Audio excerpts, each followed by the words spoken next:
দীপ্ত সন্ধ্যার সংবাদে আমন্ত্রণ জানাচ্ছি আমি তারান্নুম জুথি। শুরুতেই জানাবো সংবাদ শিরোনাম।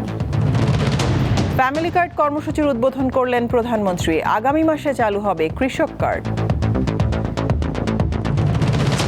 ভোর থেকেই ফিলিং স্টেশনে দীর্ঘ লাইন, ভারত থেকে পাইপলাইনে আসছে ডিজেল।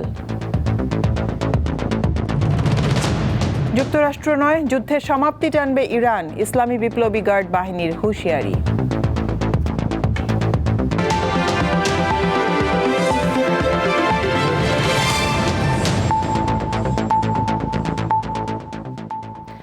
নারী প্রধান পরিবারের নামে পরীক্ষামূলকভাবে ফ্যামিলি কার্ড চালু করল সরকার। প্রতিটি কার্ডধারী পাবেন মাসে ২৫০০ টাকা নগদ সহায়তা।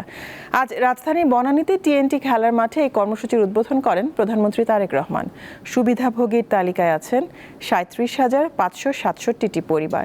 আগামী মাসে কৃষক কার্ড চালুরও ঘোষণা দেন প্রধানমন্ত্রী। নির্বাচনী প্রতিশ্রুতি অনুযায়ী সরকার গঠনের ১ মাস পেরোনোর আগেই মঙ্গলবার চালু হলো ফ্যামিলি কার্ড। রাজধানীর করাইল, ভাসানটেক ও সাততলা বস্তির ১৫,০০০ নারী এখন থেকেই এই কার্ডের সুবিধা পাবেন।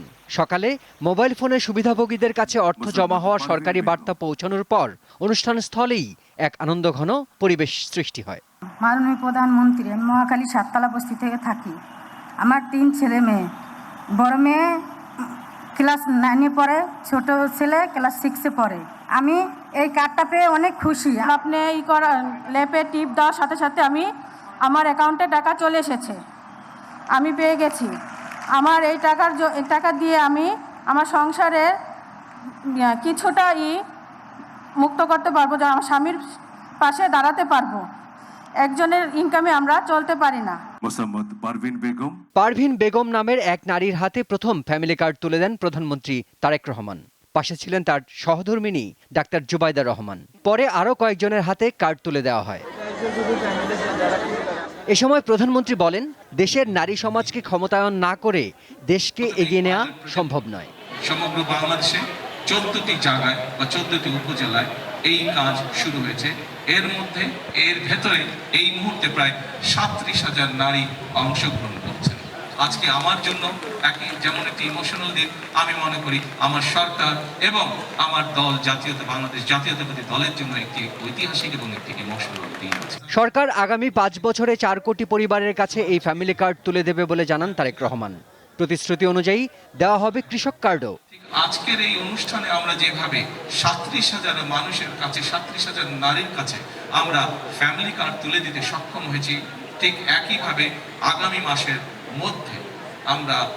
মাসের ভেতরে আমরা কৃষক ভাইদের কাছে, বহু কৃষক ভাইদের কাছে আমরা কৃষক কার্ড তুলে দিতে সক্ষম হব ইনশাআল্লাহ।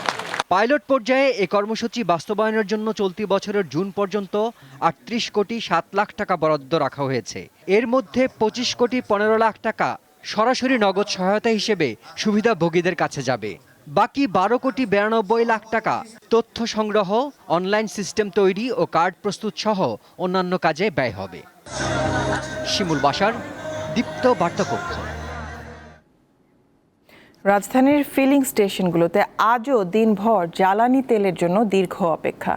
কেউ সেহরির পরই ঘর থেকে বেরিয়ে পড়েন। এই অবস্থায় ভারতের আসাম থেকে আজকের মধ্যে 5,000 মেট্রিক টন ডিজেল আসছে বলে জানিয়েছে বিপিসি। মধ্যপ্রাচ্যে যুদ্ধ পরিস্থিতির নেতিবাচক প্রভাব পড়েছে বাংলাদেশের জ্বালানি খাতে। মিলছে না পর্যাপ্ত অকটেন পেট্রোল ও ডিজেল। অপেক্ষা করতে হয় ঘন্টার পর ঘন্টা। মঙ্গলবারও সকাল থেকে রাজধানীর বিভিন্ন ফিলিং স্টেশনে তেলের জন্য ভিড় করেন যানবাহনের চালকরা। বাংলাদেশ পেট্রোলিয়াম কর্পোরেশন বিপিসির নির্দেশনা মেনে জ্বালানি বিক্রি করে পাম্পগুলো। আমি 1 ঘন্টা 40 মিনিট দাঁড়ায় তারপর আমি তেল পেয়েছি। আমি 5টার সময় বের হয়েছি, তারপরে তেজগাঁও লিং রোড আসলাম। বললো যে আমরা বসেছিলাম, সিরিয়ালে ছিলাম, বললো যে তেল নাই বলতে গাড়ি আসে নাই। হাফ অ্যান আওয়ারের উপরে লাইন ধরার পরে যখন প্রায় কাছাকাছি পৌঁছে গেছে, আমার সামনে আরও 10-15 জন হুন্ডা, ওই মুহূর্তে একটা ছোটো হ্যান্ডম্যাগ দিয়ে বললো যে তেল শেষ।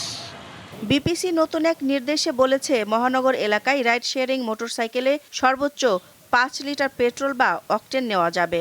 আমাদের যদি যারা আমরা বাইক রাইড করি তাদেরকে যদি ফুল ট্যাঙ্কি দেওয়া হয়, আমার মনে হয় এরকম যে লাইনগুলি হচ্ছে ফিলিং স্টেশনে সেই লাইনগুলি হবে না। 10 লিটার হলে কি আসলে আমার বাসা হলো ধানমন্ডি 27-এ, আমি উত্তরা যদি আসা যাওয়া করি 10 লিটারে কাভার হয় না।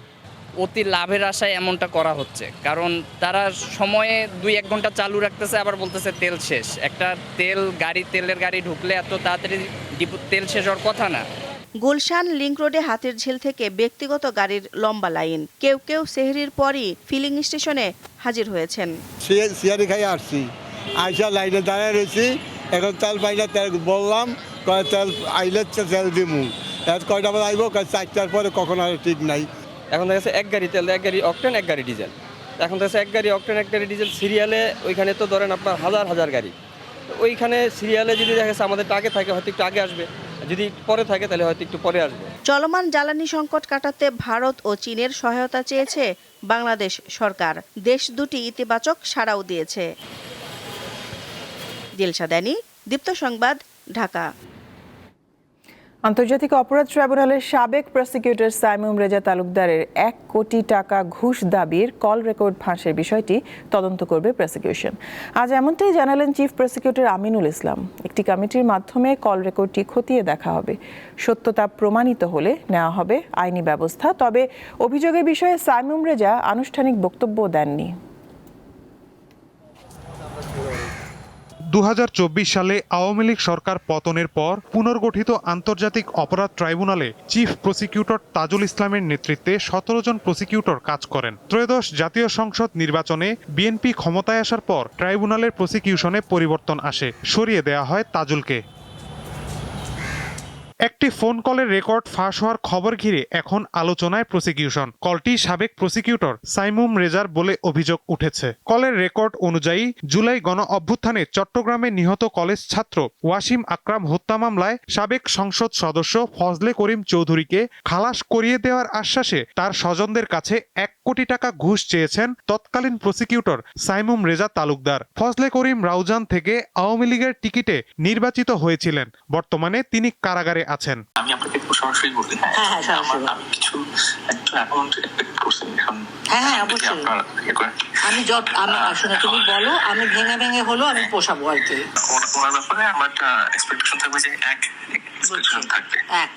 এই কল রেকর্ড ফাঁসের ঘটনায় বিব্রত চিফ প্রসিকিউটর আমিনুল ইসলাম। মঙ্গলবার তিনি হতাশার কথা ব্যক্ত করেন। যে নিউজটা আমরা পেয়েছি এটা একটা সিরিয়াস অভিযোগ। এই অভিযোগ আমাদের কোনো প্রসিকিউটরের বিরুদ্ধে ওঠার কথা ছিল না। আজকে সকালবেলা যখন আমি এই নিউজটা আমার বাসায় আমি দেখলাম, তাৎক্ষণিকভাবে আমি আমার সব প্রসিকিউটরদেরকে বললাম যে আপনারা সকাল 9টার মধ্যে উপস্থিত থাকবেন। তিনি জানান, অভ্যন্তরীণ তদন্তের মাধ্যমে অভিযোগের সত্যতা প্রমাণিত হলে কোনো ছাড় দেওয়া হবে না। এই ঘটনার মধ্য দিয়ে আমি অতীতের সমস্ত কর্মকাণ্ড আমি পরীক্ষা নিরীক্ষা করে দেখব। আর ভবিষ্যতে আমাদের এখানে প্রসিকিউশনে যারা কাজ করতে চাইবেন তাদের কাছে পরিষ্কার বার্তা যে ভবিষ্যতে আমি যদি একটা শোতা পরিমাণ অভিযোগ যদি কোনো প্রসিকিউটরের বিরুদ্ধে পাই, তাহলে আপনি ধরে নেবেন পরের দিন তিনি আর আমার এখানে নাই। সাইমুম রেজা তালুকদার চলতি বছরের 9 মার্চ আন্তর্জাতিক অপরাধ ট্রাইব্যুনালের প্রসিকিউটর পদ থেকে পদত্যাগ করেছেন। মাহিদুর রহমান, দীপ্ত সংবাদ, ঢাকা। এবার আরএফএল ওয়াইড ড্রপ ঈদ বাজার।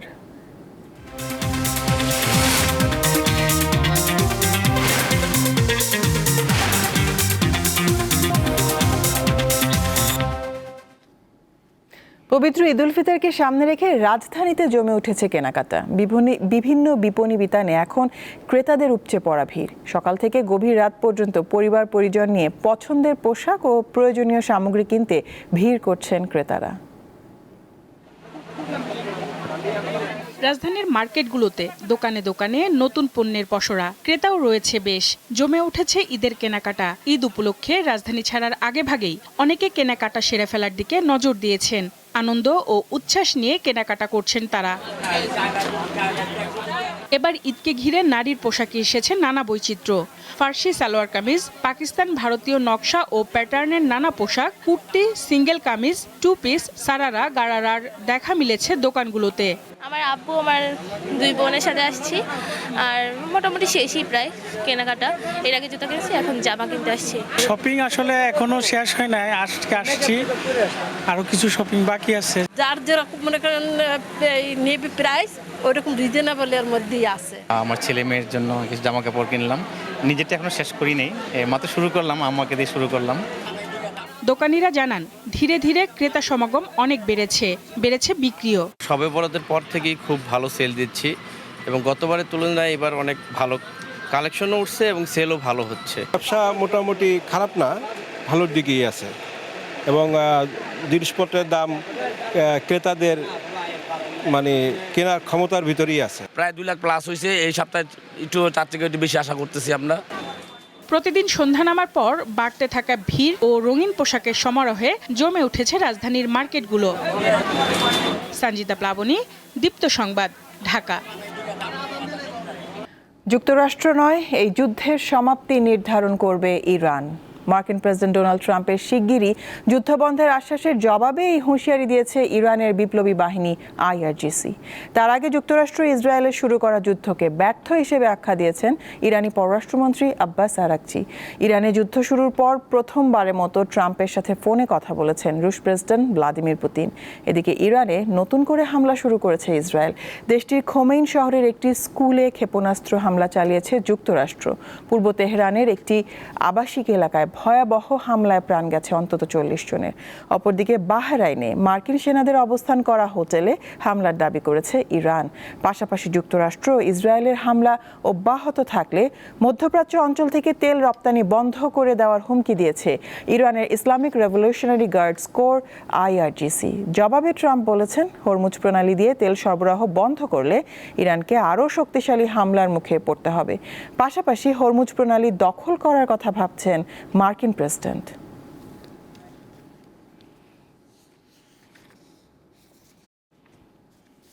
খেলার খবর।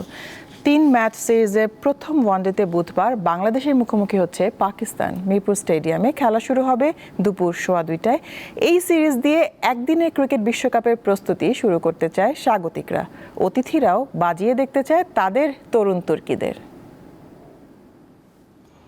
পাক্কা 5 মাসের বিরতি শেষে আরেকটি ওয়ানডে সিরিজ খেলতে নামছে বাংলাদেশ। মাঝে টি-20 বিশ্বকাপ নিয়ে হয়েছে কত সব ঘটনা। সামনে একদিনের বিশ্ব আসরের প্রস্তুতি। মূল টুর্নামেন্ট খেলতে হলে থাকতে হবে সেরা 8-এ। তাই হাতে থাকা 22 ম্যাচের 15টি জিততে হবে ভালোভাবে। পরিসংখ্যান বলছে শেষ 3 সিরিজে একবারও 50 ওভার পুরোপুরি খেলতে পারেননি ব্যাটাররা। তবে এসবকে পাত্তা দিচ্ছেন না অধিনায়ক মেহেদী হাসান মিরাজ। ব্যাটসম্যানদেরকে বেশি রেসপন্সিবিলিটি নিতে হবে এবং আমার কাছে মনে হয় যে আমরা প্ল্যানিং করছি।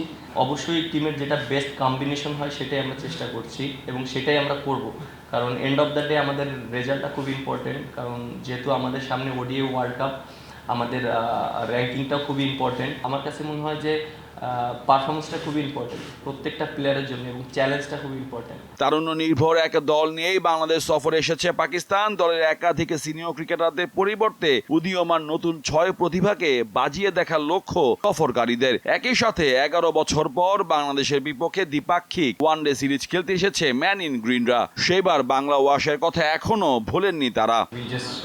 এই সিরিজে নতুনদের সুযোগ করে দেওয়াটাই আমাদের লক্ষ্য। ঘরের মাঠে যে কোনো দলই শক্তিশালী, বাংলাদেশও তাই। আমরা এইসব নিয়ে ভাবছি না। মাঠের পারফরমেন্স বিচারে দুদলই অনেকটা সমানে সমান হলেও পরিসংখ্যান বিচারে 39 ওয়ানডেতে পাকিস্তানের জয় 34টি, বাংলাদেশের 5টি।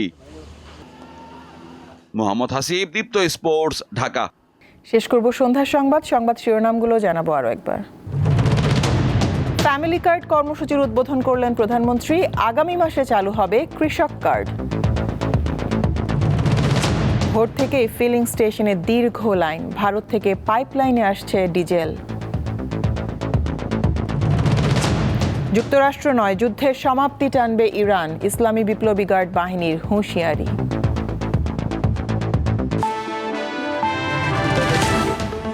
এ ছিল এখনকার মতন। আমাদের পরবর্তী সংবাদ দেখার আমন্ত্রণ রইল। দর্শক, আরও তথ্য বিনোদনের সংবাদ জানতে যুক্ত থাকুন দীপ্ত টিভি ডিজিটাল প্ল্যাটফর্মগুলোতে।